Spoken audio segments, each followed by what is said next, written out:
नमस्कार दोस्तों, स्वागत है आपका यूनिक रिपोर्ट चैनल पे। दोस्तों, इस वीडियो में पाकिस्तानी मीडिया ने इंडिया की वर्ल्ड में बढ़ती ताकत का जिक्र किया है।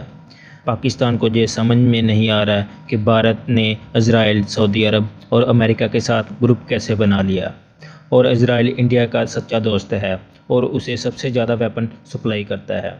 तो चलो दोस्तों, इस वीडियो को शुरू करते हैं।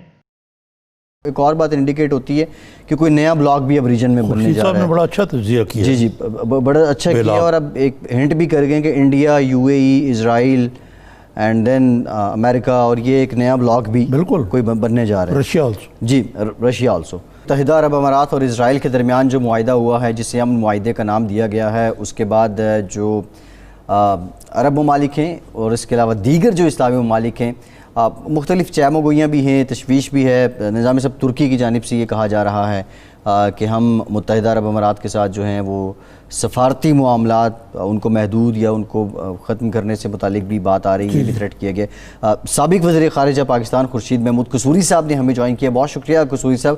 कसूरी साहब, आपकी तरफ आते हैं। निज़ाम साहब, ये मुआहिदा क्या इस खित्ते में अब टेंशन बन गया है या इसके कोई और असरात सामने हैं? देखिए, इसका सवाल का जवाब खुर्शीद कसूरी साहब बेहतर से। जी खुर्शीद साहब, अस्सलाम वालेकुम। वालेकुम अस्सलाम। खुर्शीद साहब, एक तरफ तो मुझे याद है कि मुशर्रफ के दौर में शायद 2005 की बात है, या मैं गलत कह रहा हूँ, उसके बाद की आपने इसराइल के नायब वज़ीर आज़म से मुलाकात की थी तुर्की में, और उस वक़्त तल्लुकात को बहाल करने की बातचीत हो रही थी। एक तो बताएं कि उसका पस मंज़र क्या था, लेकिन लगता है कि तैयब एर्दोगान जो है उसके बाद ख़ुद भी उनके इसराइल के बारे में जो नज़रियात हैं वो ज़्यादा सख्त हो गए। और इस बारे में दूसरा सवाल है मेरा ये आपसे कि हुकूमत पाकिस्तान का इस बारे में बड़ा नीम बरूं सा बयान आया, और बिलखुसूस मसला कश्मीर के और मोदी की जो कार्रवाइयाँ उनके पस मंज़र में ये कुछ बड़ी अजीब सी बात लगी है। देखिए, जहाँ तक मसला है तो क्या बैकग्राउंड था। बैकग्राउंड मखसूस था। हिंदुस्तान के साथ अमेरिका कर रहा था प्रेसिडेंट जॉर्ज बुश के दौर में सिविल मिलिट्री एग्रीमेंट। जहाँ तक पाकिस्तान का ताल्लुक था, जब हम बात करते थे वो हमारे सामने अब्दुल कबीर खान साहब का जिक्र शुरू कर देते थे वगैरह वगैरह। हमारे लिए और हमारी जो जूश लॉबी अमेरिका में थी वो शदीद मुखालफत करती थी पाकिस्तान से सिविल न्यूक्लियर एग्रीमेंट की।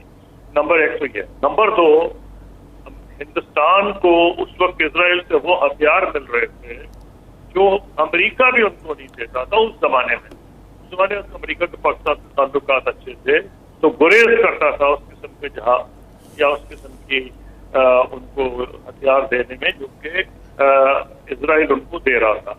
तो मकसद ये था कि किसी तरीके से एक तो जूश लॉबी वाशिंगटन में जो है, अमेरिका में है, उनको न्यूट्रलाइज किया जाए कि पाकिस्तान की मुखालफत करनी बंद करें सिविल न्यूक्लियर एग्रीमेंट में। और दूसरा ये था कि जो बड़े जदीद मसलन उनको मिसाइल बेच रहा था इसराइल, नेवी का बराक मिसाइल मुझे याद है, और कई प्लेटफॉर्म जो थे वो दिए जा रहे थे उनको, जिसमें से हवाई जहाज जो है उसपे से मिसाइल बरसा सकते थे।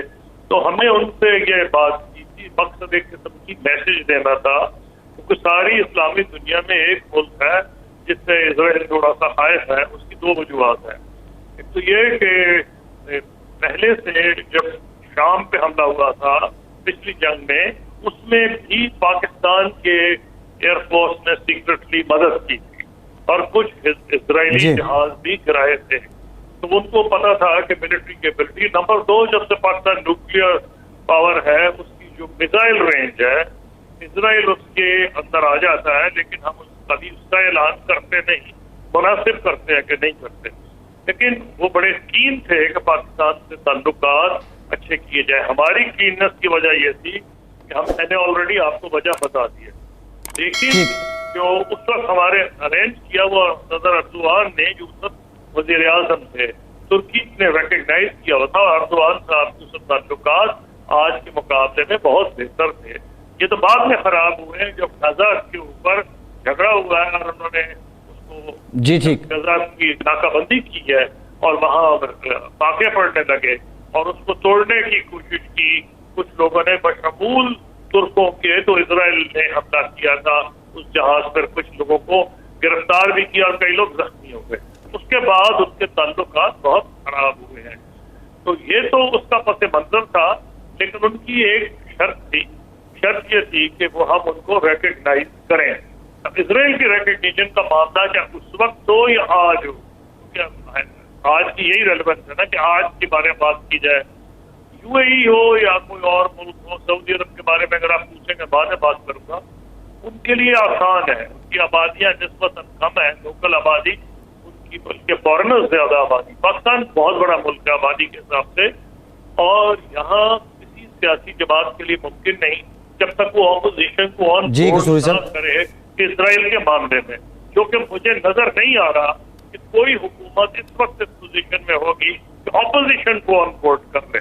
ठीक है कसूरी साहब, आपने जो बात की वो पहुंच गई निज़ामी साहब। अब इससे मतलब ये है कसूरी साहब जो भी बात भी कर रहे हैं कि पाकिस्तान की कभी भी इजराइल को एक्सेप्ट करने या सफारती ताल्लुकात इजराइल के साथ निभाने या कायम करने की कोशिश नहीं रही। वो एक डिप्लोमेटिक मूव थी उस वक्त जो पाकिस्तान की न्यूक्लियर वेपन्स को लेके इंटरनेशनल वर्ल्ड में लॉबीज़ काम कर रही थी, और उसको टैकल करने के लिए मुलाकात कसूरी साहब की भी थी और मुशर्रफ साहब ने भी मुलाकात की थी, और जिसमें पाकिस्तान खातिर का कामयाब भी हुआ। तो पाकिस्तान कभी भी नहीं, लेकिन एक चीज़ जो है जी, आज भी इसराइल जो है वो भारत का, इसराइल के सबसे ज़्यादा असला जो एक्सपोर्ट होता है वो भारत को होता है जी। तो इस मामले में तो कामयाबी कोई नहीं हुई भी। लेकिन उस वक्त निज़ामी साहब जो कसूरी साहब की जो बातों से लग रहा है कि उस वक्त जो एक न्यूक्लियर वेपन्स को लेके ये जो लॉबी थी, और फिर इजराइल का ये कहना कि वो ये समझता है कि पाकिस्तान के इस प्रोग्राम से इजराइल को कोई ख़तरा नहीं है, तो उस लिहाज से उस वक्त के अकॉर्डिंग तो मेरा ख्याल लेकिन मेरा ख्याल खुर्शीद साहब से ज़्यादा रेलिवेंट ये है जी, क्या खुर्शीद साहब से ज़्यादा रेलिवेंट ये सवाल है खुर्शीद साहब के आज के तनाज़र में पाकिस्तान की क्या पॉलिसी होनी चाहिए? आज हो या उस वक्त हो, जब तक ऑपोजिशन इसके लिए राय हमवार न की जाए। जब मसला कश्मीर का अपने दौर में वो आउट ऑफ द बॉक्स जो भी कर रहे थे, 4 पॉइंट वगैरह बहुत सी हो चुकी है, मुझे पता था कि मुमकिन ही नहीं है जब तक पब्लिक ओपिनियन को ना तैयार किया जाए।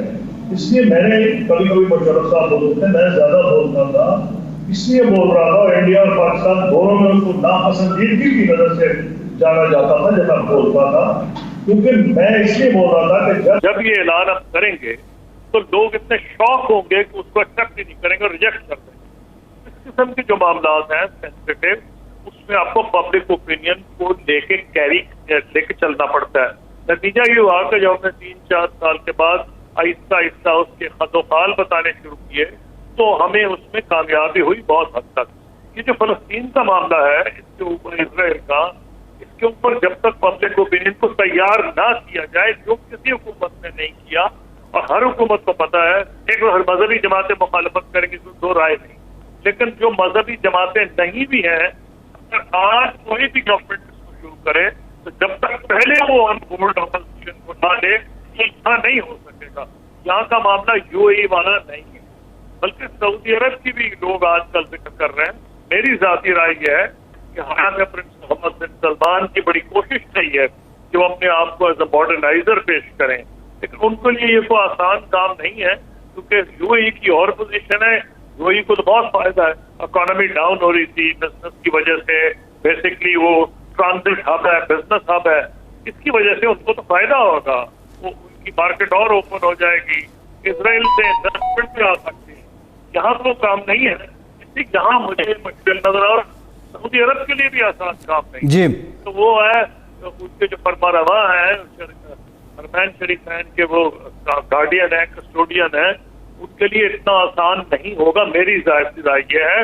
और अगर मोहम्मद बिन सलमान शहजादा चाहें भी तो कुछ ना कुछ वहाँ रॉयल फैमिली में रेजिस्टेंस होगी, और वो भी वो तभी करेंगे जब रॉयल फैमिली को अपने साथ लेके पूरी तरह से चल सकेंगे। तो बाकी जो पाकिस्तान जैसे मुल्क है, इंडोनेशिया, मलेशिया, बांग्लादेश, जिनमें एक एलिमेंट ऑफ डेमोक्रेसी भी है और आबादी भी बड़ी है, वो इतना आसान काम नहीं है जैसे यूएई का था। ठीक है। अच्छा कसूरी साहब, इस सारे वाक़ये पे ये उसके बाद जो पाकिस्तान का रिस्पांस है, आप समझते हैं ठीक है ایسا ہی ہونا چاہیے تھا یا اس میں کوئی کمی رہ گئی ہے؟ دیکھیے پاکستان سے جو معاملہ ہے نا، پاکستان کے لیے مشکل یہ ہے کہ اس کے آلریڈی اسٹرین ہے ریلیشن شپ سعودی عرب اور یو اے ای کے ساتھ، جو کہ پچھلے کچھ 2-4 ہفتوں میں اور معاملہ خراب ہوا ہے. تو پاکستان اس سے مزید خراب نہیں کرنا چاہتا. تو فارن آفس کا جو بیان آیا تھا اس میں یہی تھا کہ ہم نے نوٹ کر لیا انہوں نے کیا کہا ہے، لیکن ساتھ ریٹریٹ کر دیا پاکستان کا اسٹینڈ کہ جناب فلسطین کی حق خود اختیاری وغیرہ اس کو کشمیر سے بھی اس کے لنکیج ہے.